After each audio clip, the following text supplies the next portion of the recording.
Ngayong gabi sa Reporter's Notebook, isang sakit na nakababahala unti-unting kumikitil sa buhay ng mga residente sa Zamboanga del Norte. Paano tinutugunan ng pamahalaan ang misteryong bumabalot sa sakit na ito? Marami na talagang namamatay dito, sir. Mahigit 69 people ang patay dito sa Barangay Moyo. Continuous ang diarrhea nila, mga 4 months. Kaya matagalan, kung sira ng intestines, wala nang absorption ng food. Sa kabila ng ilang programa kontra sigarilyo, bakit nananatili itong isa sa pinakakaraniwang bisyo? Alam ng nanay mo yan? Opo. Pinapayagan ka? Ano sinasabi sa'yo? Yeah. Basta't wag lang akong magnanakaw. Pag hindi na i-implement, ibig sabihin, yung mga mayors, no, yung mga barangay officials, sila ang may kasalanan kung bakit hindi na i-implement. Marami namang nagre-reklamo. Isyong malalim at makabuluhan. Buong tapang na binusisi at binantayan dito sa Reporter's Notebook. Isang maliit na bayan na bulabog ng matuklasan ng isang nakababahalang sakit. Matapos ang ilang buwan, patuloy pa rin ang pagdami ng mga biktima. Natutugunan ba ang pananalanta ng salot na ito?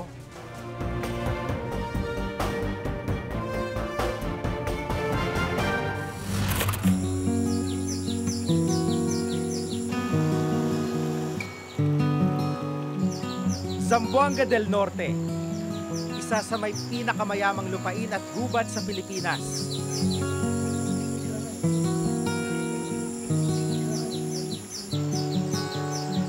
Pero sa kabila ng taglay nitong likas yaman, nananatili itong salat sa maraming mga bagay.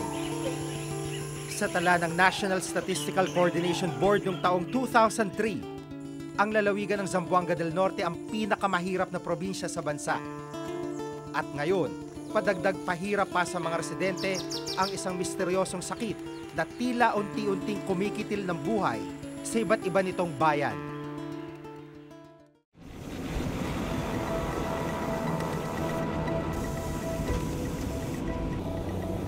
Mahirap ang biyahe papunta sa Barangay Moyo na sakop ng bayan ng Siayan. Malalaking sasakyan gaya ng military truck at motorsiklo lang ang nakakapasok dito. Kaya madalas, paglalakad ang tanging paraan ng mga residente para makalabas-pasok sa lugar. Kinailangan ko pang dumaan sa sira-sirang hanging bridge para lang makatawid papunta rito.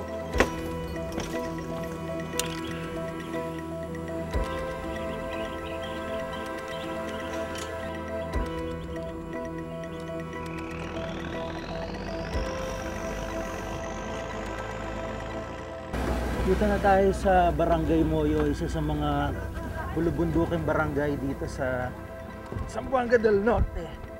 Medyo malayo yung biyahe, tsaka talagang dulo na itong lugar na to, kaya mahirap mabot ng kahit anong tulong.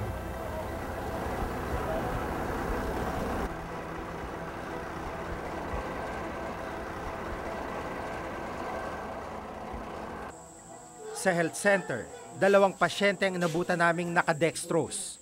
Hinang-hina at pareho manong biktima ng kakaibang sakit na tumama sa lugar. Anong nararamdaman mo ngayon at paano nagsimula yung sakit mo? Pagsugod sa akong sakit, panuhot. Dahil magdaguok akong tiyan. Ayun, magdagan-dagan ang sakit, di ari o gari.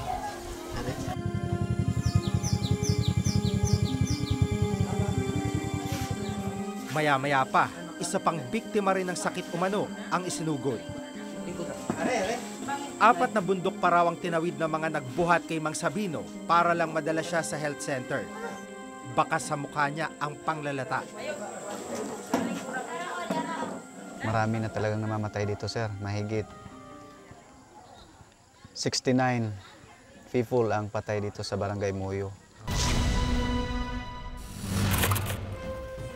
Ang mga biktima nito, tila nauupos ang katawan, gaya ni Mang Alvarez. Hindi na halos makagalaw at makapagsalita dahil sa matinding panghihina.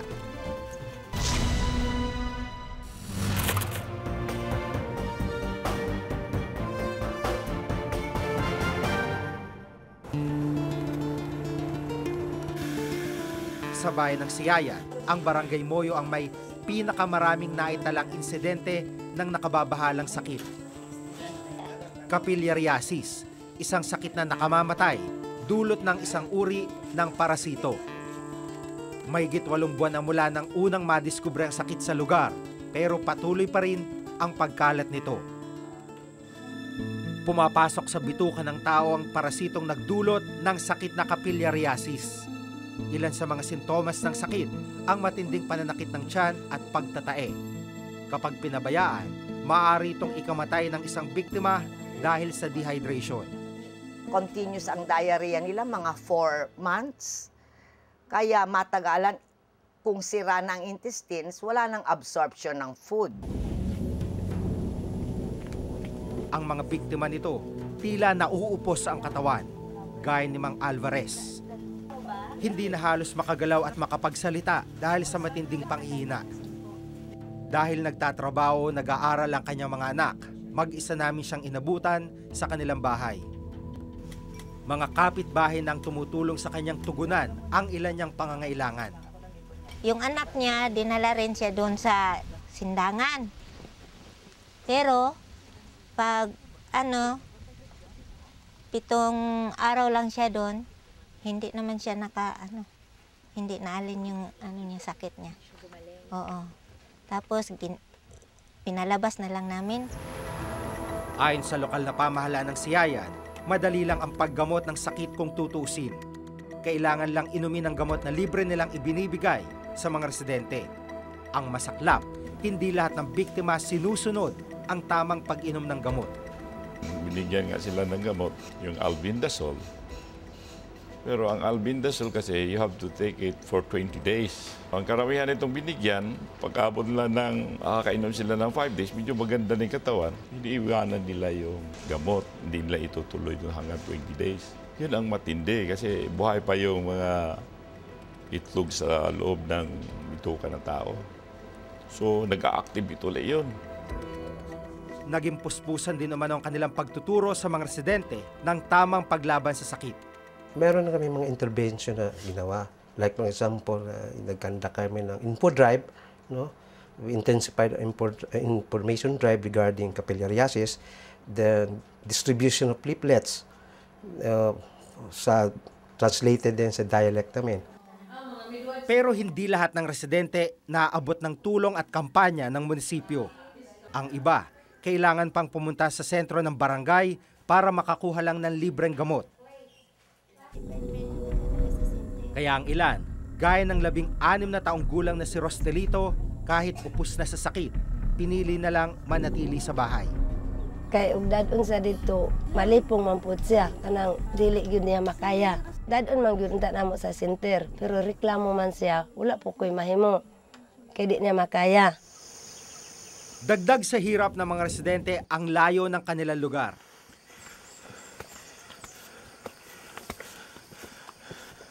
Galing tayo doon sa kabilang bundok, kailangan pa nating tumawid ng ilog at umakyat pa ng isang bundok para mabot lang natin yung mga biktima ng capillaриasis.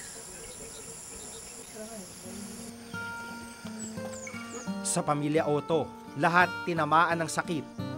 Halos butot balat na ang nanay na si Aling Lita dahil dito. Nangihina pa kayo? Muna ba si kuan lang ba kanang di na ko ka kuan makalihok ra ko pero di ba ko kabang mamrag bugat. Ang iba pang miyembro na mag-anak gumaling na. Pero hindi kasing palad ang isa pa nilang anak. Ang ibang mga biktima ng capillaриasis dito sa Zamboanga del Norte ay namamatay na mismo sa kanilang mga bahay. Kaya ang iba sa layo ng mga sementeryo dito na lamang mismo sa bundok inililibing gaya na lamang ng 7 taong gulang na batang si Rina. Sa tala ng lokal na pamahalaan ng Siyayan, halos 600 katao ng tinamaan ng capillaриasis simula pa noong Hulyo. 18 rito ang naitalang patay. Pero marami raw sa mga biktima, kadalasang hindi na naitatala ang kaso. Yung iba kasi sir, hindi namin na-record, hindi namin na-report sa registered office sa Municipality of Siayan dahil yung iba inilibing na hindi na na-report doon. Nagdeklara na nga ng state of calamity sa bayan para makapagpalabas ng pondo sa pagbili ng gamot ng mga nagkasakit. Tiniyak ng lokal na pamahalaan na tinututukan nila ang problema. Sila nag-medical outreach palati sila dito. Bagay na hindi sinang-ayunan ng mga residente.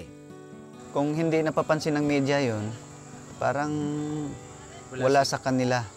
Parang wala sa isipan nila na tutulungan ang Barangay Moyo sa ganong klaseng sakit. Hindi pa tuluyang naiintindihan ng mga siyentipiko ang sakit na kapilyaryasis. Pero sa Siayan, pinaniniwalaang nagmumula ang bulates sa mga hipon o isda mula sa ilog. Ang lokal na pamahalaan, hinikayat ang mga residenteng huwag nang manghuli ng kanilang makakain dito. Dito sir, mahirap talaga ang pagkain, lalo na sa ulam, dahil malayo ang dagat, malayo ang Sindangan, malayo rin ang Siayan. Kung pupunta kami ng Siayan, bibili ng ulam, magpasahe pa kami ng 40 pesos. So, back and forth, 80 pesos. Ang DOH walang partikular na programa o hiwalay na departamento sa pag-aaral ng naturang sakit. Kailangan po mabago po talaga yung attitudes or behavior ng mga tao na kailangan food safety preparation. Kumain po sila ng lutong pagkain. Sa ngayon, edukasyon at information campaign ang kanilang panlaban. Malaki rin problema ang kawalan ng ospital sa bayan ng Siayan. Kami nakapasa sa kategory ng infirmary hospital, which is 10 beds, no? Kasi matagal na yata ina-apply yan. Nasasanay na kami ni wala hospital eh. Actually, kahit na nung araw na wala pang kalsada itong Siayan na ito, nilalakad pa lang ito eh. Mahirap na talaga buhay dito. Bata o matanda, walang pinipiling biktima ang sakit na kapilyaryasiis. Sa kabila ng iba yung pag-iingat at kampanya, marami pa rin mga residente ng Zamboanga del Norte, gaya ng Siayan, ang unti-unting pinapatay ng naturang sakit. Ilang buhay pa bang kailangan masayang bago lubusang maabot ng tulong ang marami sa mga residenteng nabubuhay malayo sa mga mata ng mga kinaukulan? Ako si Jigo Manikad at ito ang nakatala sa aking Reporter's Notebook.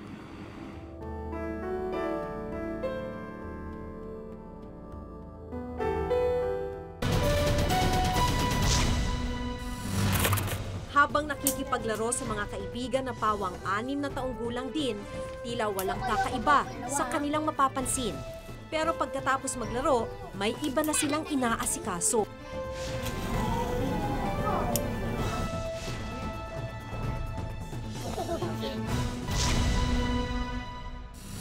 Pagban sa mga patalastas, pagpataw ng syntax at paglagay ng mga babala sa mga pakete.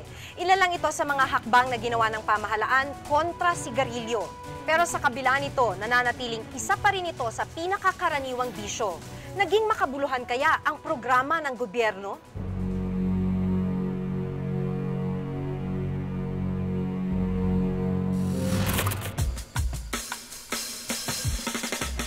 Paninigarilyo, isa sa pinakakaraniwang bisyo ng mga Pilipino. Ayon sa World Health Organization, taon-taon, 20,000 Pinoy ang namamatay dahil sa mga sakit na kaakibat nito. Sa isang araw, lagpas 50 Pilipino ang nauupos ang buhay na parang sigarilyo.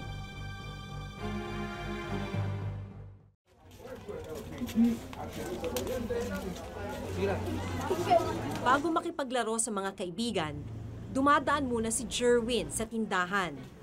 Bili nga Mikey. 6 na taong gulang lang si Jerwin.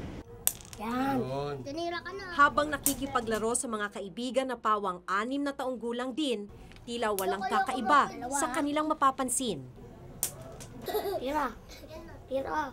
Loko-loko. Wala ko naman. Uy, wala ko tinitiri. Naman ah. Pero pagkatapos maglaro, may iba na silang inaasikaso. Hindi na sindi. Sindi.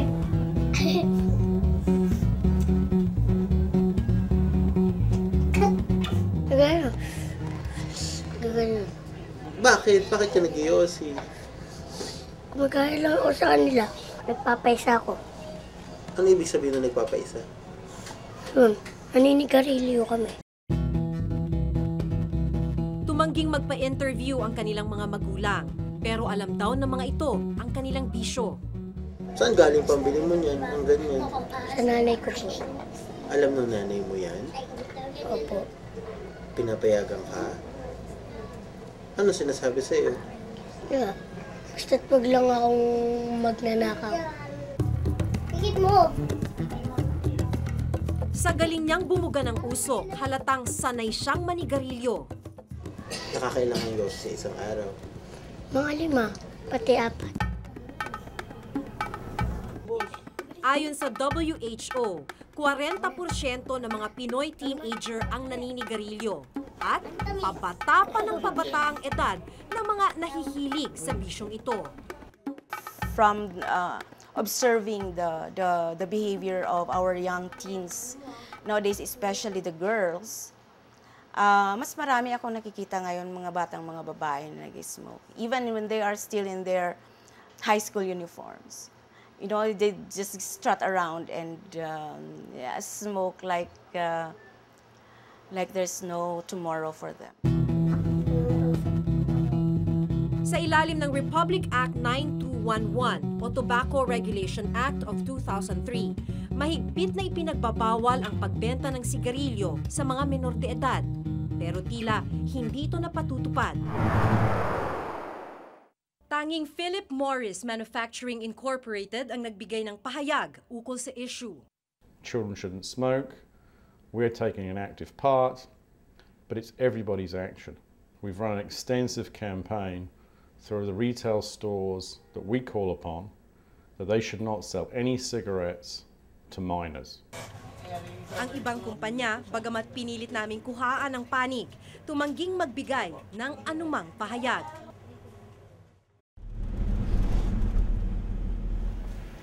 Si Mang Narciso, 12 anyos, nag-umpisang manigarilyo. Ngayon, nakaratay ang katawan niya dahil sa kanyang bisyo. Dahil sa karamdaman, nasanay na raw siyang laging may nakakabit na tubo. Kakoy, mababatay yata ang sisyo. Wala. Yung aking anak na kapisak ko, ako, puyat na puyat din. Magdamag kami, mag-ama. Hindi atulog. Talaga, grabe ito suotak ko.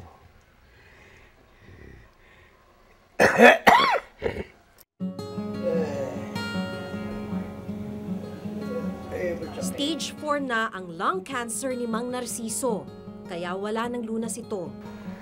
Samantalang noon wala yan. Lumulubog itong aking ito. Sa paghihit-hit ng usok. Ayun pala'y sa papatay ang punta doon. Kung si Mang Narciso tumigil ng manigarilyo, si Alan, kahit na may pneumonia, tuloy pa rin ang hit-hit buga. Para kasing nahatpal ng katawan ko, kahit na masama na sa pakiramdam ko, sige pa rin ako. Isa lang ang lung cancer sa maraming sakit na sinasabing dulot ng paninigarilyo. Kaya delikado raw ang pag-a-advertise nito. It's a very important factor, yung psychological effect, no? But it also contributes to the continuation of smoking because sometimes patients who are psychologically dependent on the cigarette, they cannot work properly or they cannot think properly the same way as yung physiological effect if they don't have a cigarette. Mula July 2007, bawal na ang anumang outdoor advertising ng sigarilyo. Sa loob lang ng tindahan, maaaring maglagay ng poster ukol dito. Pero sa pag-iikot namin, marami pa rin ang samot-saring billboard at poster ng Yossi. Sabi ng batas, dapat noong July 2007 pa ipinagbawal ang mga outdoor advertising tulad nito. We have no outdoor signs.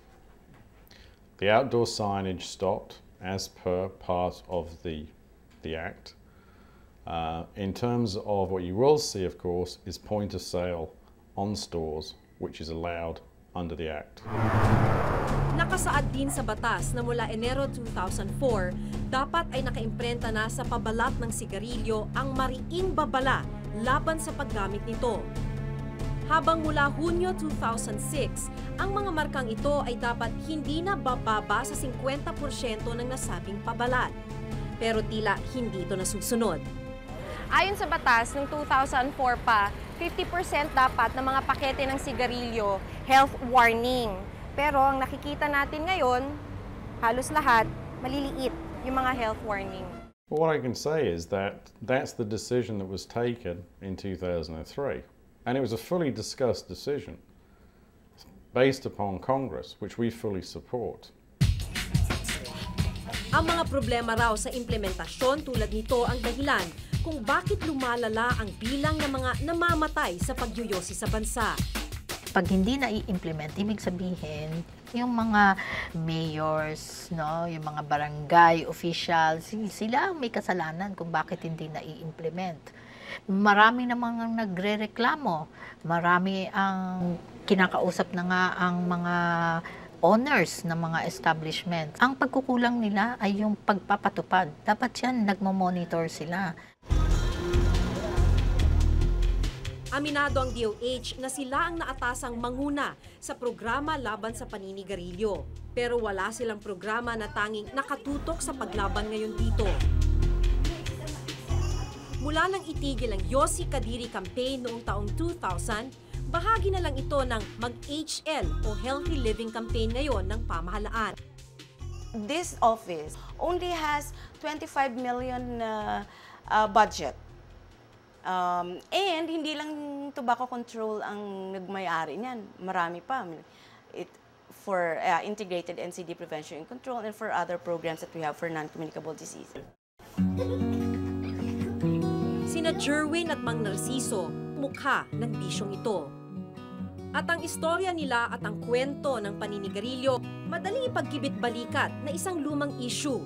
Pero ang hindi madaling itanggi, ang peligrong taglay ng simpleng pagyuyosi.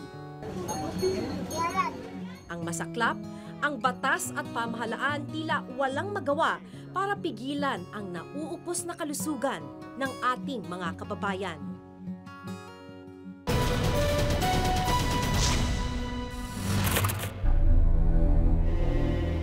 Sa tala ng World Health Organization, isa ang Pilipinas sa may pinakamababang syntax sa sigarilyo sa Southeast Asia.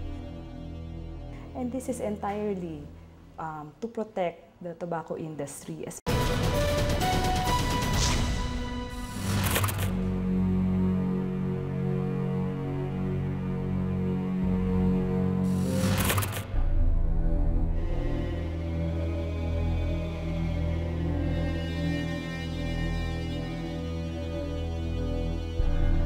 Sigarilyo ang pangunahing produkto ng tabako.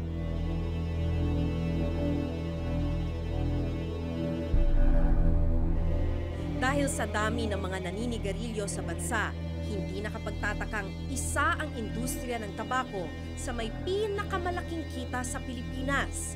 Isa ito sa mga bisyong pinapatawan ng buwis ng gobyerno. Taong 2005 nang ipatupad ang Republic Act 9334. Ito ang nagtatakda ng excise tax o sin tax sa mga produktong alkohol at mga produkto mula sa tabako tulad ng sigarilyo.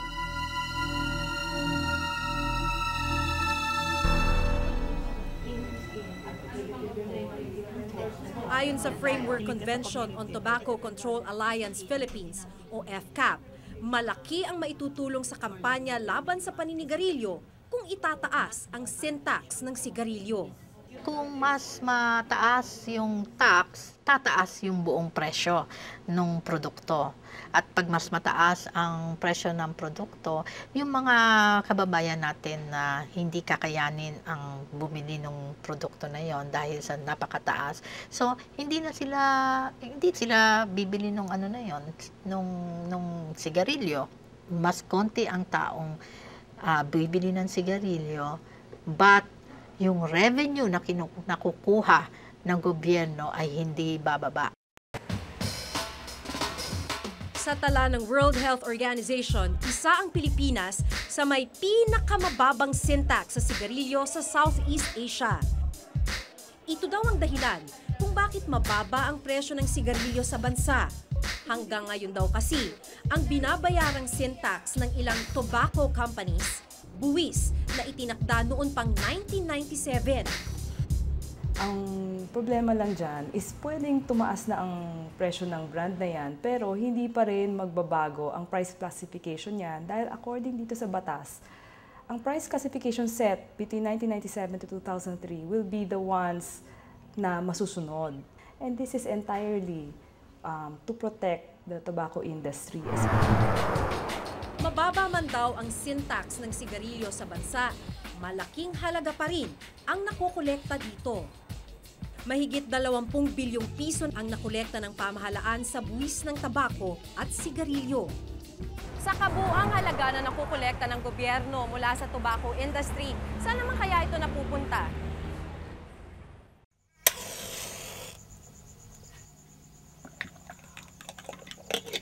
Madaling araw pa lang, gising na ang pamilya ni Mang Domeng.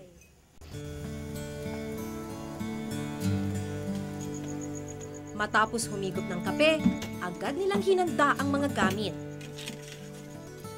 Mahigit 10 taon nang nagtatabako ang pamilya ni Mang Domeng.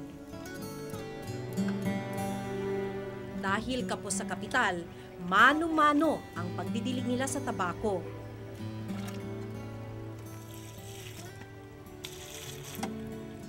Sa pagdidilig pa lang, karaniwang 4 na oras na ang inaabot. Kaya maging ang maliliit niyang anak, tumutulong sa pagdadamo para mapabilis ang trabaho. Kumain ka na ba ngayon? Hindi pa po, nagkapila. Ano mas gusto mo, mag-aral o magtrabaho dito, magtanggal ng damo? Mag-aral wala. Ano ba gusto mong matapos paglaki mo? Siman kuya. Isang beses lang sa isang taon maaaring magtanim ng tabako. Ayon kay Mang Domeng, hindi sapat ang kita sa tabako pagdating ng anihan. Sa akin lang talagang pupunti lang matitira. Pasay wala pa kasi utang namin. Mabayaran, mayroon pa hindi pa nababayaran. Nalungkot. So malungkot kasi hindi ko maibigay lahat yung gusto nila. Pasensya ka na, ito lang kaya kong bulan. Kapag nasinyorte natin, meron din. Pero hindi raw niya maiwan ang pagtatanim ng tabako.